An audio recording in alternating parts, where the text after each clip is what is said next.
Welcome to the Human Capital Innovations Podcast, your go-to source for personal, professional, and organizational growth and development. We hope you tune in often for all things people management, organizational development and change, organizational leadership, and social impact related. Maximize your personal and organizational potential with Human Capital Innovations Podcast.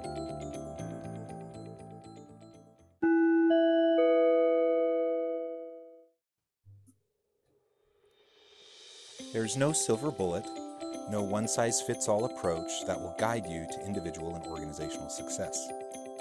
In this HCI podcast episode, I share my recent Forbes article titled, An Iterative Model of Self-Sustaining Leadership and Service.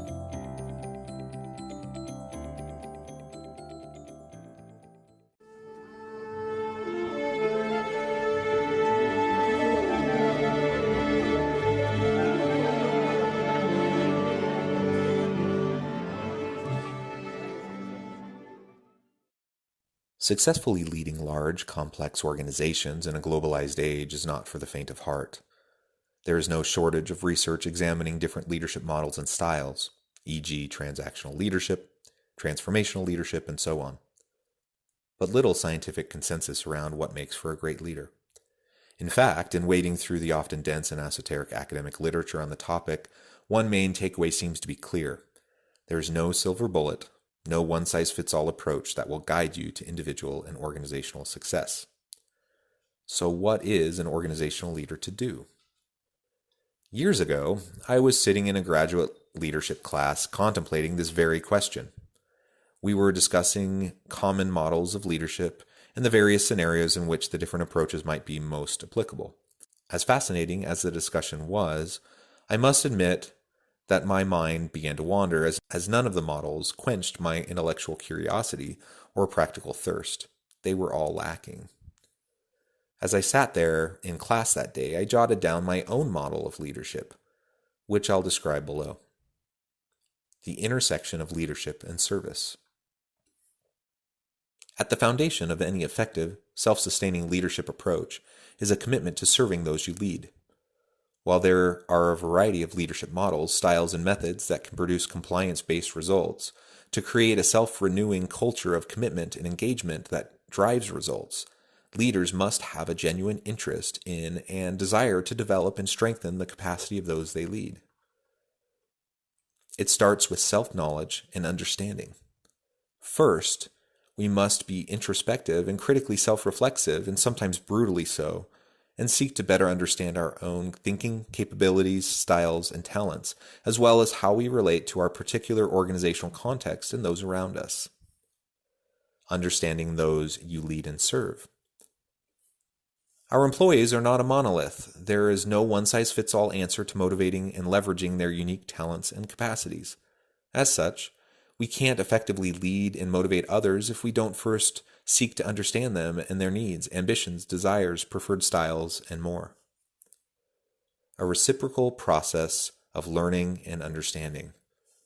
As we come to truly know ourselves in deeper ways, we have an increased capacity for empathy and relating to those around us. As we develop authentic and meaningful workplace relationships with our coworkers, we then have the opportunity to learn more about ourselves, and this becomes a reciprocal, self-sustaining cycle of the discovery of self and those around us. Developing leadership skills and abilities. Of course, effective leadership can't only be about the warm and fuzzies. There are practical leadership skills, competencies, and abilities that we also need to develop, such as effective communication skills, analytical and strategic thinking capacities, team facilitation, people management capabilities, and so on. We should push ourselves to build on our strengths and shore up our weaker areas through continual learning and development. Applying leadership skills and abilities. Just learning about something in the abstract is not the same as truly developing a new skill. Experiences are what bring a deeper, richer learning that bridges the divide between intellectual, knowledge-based learning and applied real-world competency development. Effective leaders find opportunities to put their learning into practice by serving those they lead. Positive feedback loops.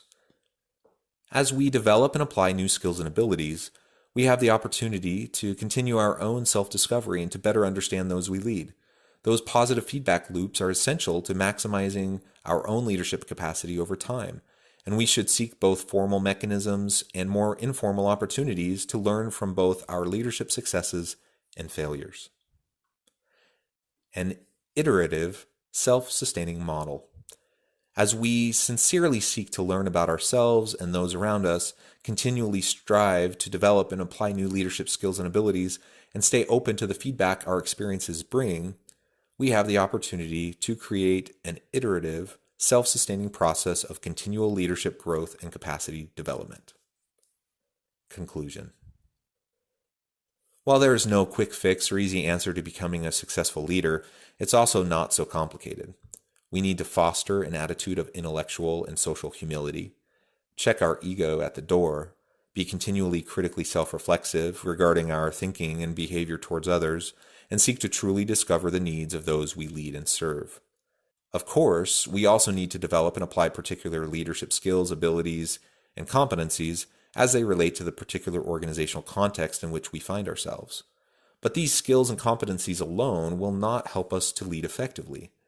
It is only when we have an unwavering commitment to continually learning and developing others around us that we will be able to lead truly remarkable organizations, made up of truly remarkable people, all contributing at their peak human capital capacity.